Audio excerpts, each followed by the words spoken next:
el video de hoy vamos a explicar la respiración celular y la fotosíntesis. Y para ejemplificar el proceso lo haremos con una célula vegetal. Pero antes que nada, como introducción, la respiración celular es la obtención de energía a partir de moléculas orgánicas como la glucosa para convertirlo en ATP. Y esta es la principal fuente de energía para las funciones celulares. Hay que recalcar que todo organismo realiza la respiración celular. La diferencia es que las eucariotas lo hacen en las mitocondrias y las procariotas en su propia membrana. Ahora bien, la respiración celular tiene tres etapas y un paso intermedio. La primera es la glucólisis y ocurre en el citoplasma de la célula. Su función principal es degradar la glucosa en moléculas más pequeñas para tener energía utilizable. Una característica clave de este proceso es que no requiere oxígeno, por lo que se considera un proceso anaeróbico. Ahora muy bien, las fases son: la primera, la fase de inversión de energía, donde se consumen 2 ATP para activar la glucosa y convertirla en compuestos intermedios, preparándola para su degradación. Y la segunda fase es la fase de ganancia de energía, donde la molécula de glucosa se divide en dos moléculas de piruvato, generando una ganancia neta de 2 ATPs y 2 NADHs.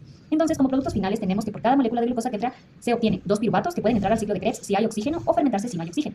2 ATPs netos, que si bien es cierto al inicio se generan 4 ATP en total, pero 2 se gastan en la fase de inversión de energía. Y 2 NADHs, que son coenzimas que transportan electrones para la siguiente fase de la respiración celular.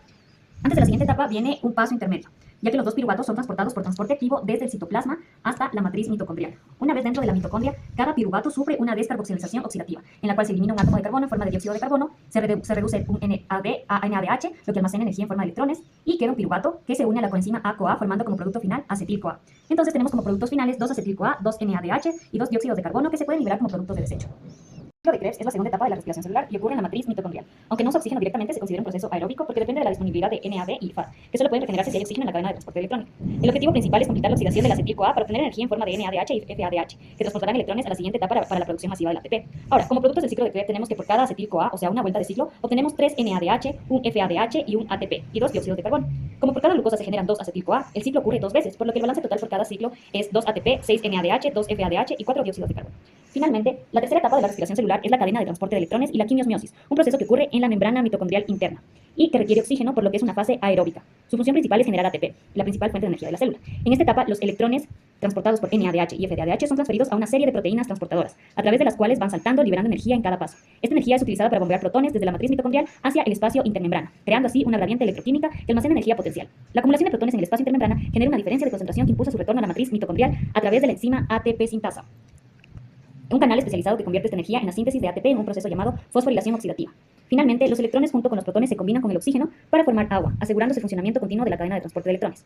En esta cadena, en la quimiosmiosis, los productos finales son ATP, que se generan aproximadamente de 34 a 36 moléculas de ATP por cada molécula de glucosa gracias a la fosforilación oxidativa, el agua, que se forma cuando el oxígeno actúa como el aceptor final de los electrones y se combina con los protones y electrones transportados, el NAD y el FAD, que se regeneran a partir del NADH y el FADH, permitiéndoles volver a la glucólisis y el ciclo de Krebs para continuar transportando. Ahora bien, vamos a analizar el proceso de la fotosíntesis. Pero antes que nada, la fotosíntesis es el proceso mediante el cual las plantas, algas y algunas bacterias convierten la energía solar en energía química, almacenándola en forma de glucosa. Este proceso ocurre en los cloroplastos y se divide en dos etapas principales: la fase luminosa y la fase oscura. En la fase luminosa ocurre en la membrana de los tilacoides dentro del cloroplasto y como objetivo principal es captar la energía de la luz solar y transformarla en ATP y NADPH, que serán utilizados en la siguiente etapa. Primero, captan la luz y excitan a los electrones. La luz solar llega a los fotosistemas, que son complejos de proteínas y pigmentos. La clorofila A, ubicada en el centro de reacción de cada fotosistema, absorbe la energía de los fotones y se excita, liberando electrones de alta energía. Después, el transporte de electrones en el fotosistema 2 hace que la clorofila A del fotosistema 2 ceda sus electrones a la cadena de transporte de electrones. Y para reponer estos electrones perdidos, ocurre la fotólisis del agua, donde una molécula de agua se rompe, liberando electrones, protones y oxígeno. Los electrones viajan de proteína en proteína y este bombeo de protones desde el estroma hacia el interior del tilacoide crea una gradiente de protones. Ahora muy bien, ¿cómo se da la formación del ATP? Es que debido a la alta concentración de protones dentro del tilacoide, estos regresan al estroma a través de una enzima llamada ATP sintasa. Este flujo de protones impulsa la síntesis de ATP en un proceso llamado fosforilación quimiosmótica. Por último, tenemos el transporte de electrones en el fotosistema 1. Los electrones que vienen del fotosistema 2 llegan al fotosistema 1, donde son nuevamente excitados por la luz solar. Estos electrones son finalmente transferidos a la coenzima NADP, formando NADPH. Ahora muy bien, es importante recalcar que hay una diferencia entre el fotosistema 1 y el 2. Es que el 2 participa en el flujo no cíclico que genera ATP y rompe moléculas de agua. Esto es decir que es una fotólisis para reponer los electrones. En cambio, en el fotosistema 1 puede participar en el flujo cíclico o no cíclico. En el flujo no cíclico produce NADPH y en el flujo cíclico los electrones regresan a la clorofila en lugar de ser entregados al NADP, permitiendo generar más ATP sin producir NADPH ni romper agua. Y como productos finales de la fase luminosa tenemos ATP, NADPH y oxígeno, donde el ATP almacena energía química, el NADPH transporta electrones y protones y el oxígeno se libera como subproducto. Ahora muy bien, tenemos la segunda fase. La fase oscura, o también llamada ciclo de Calvi, es independiente de la luz. Ocurre en el estroma del cloroplasto.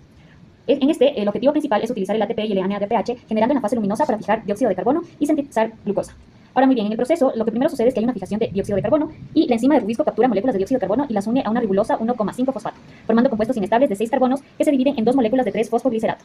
La segunda etapa es la reducción. El ATP y el NADPH transforman los 3 PGA en triosa fosfato, una molécula precursora de la glucosa, y se da a través de la misma. Por último, tenemos la regeneración del RuBP. Parte del G3P se utiliza para regenerar el RuBP, permitiendo que el ciclo continúe. Y como productos finales de esta fase oscura, tenemos glucosa, que es la molécula de almacenamiento de energía, el ADP y el NADP, que son devueltos a la fase luminosa para ser reutilizados.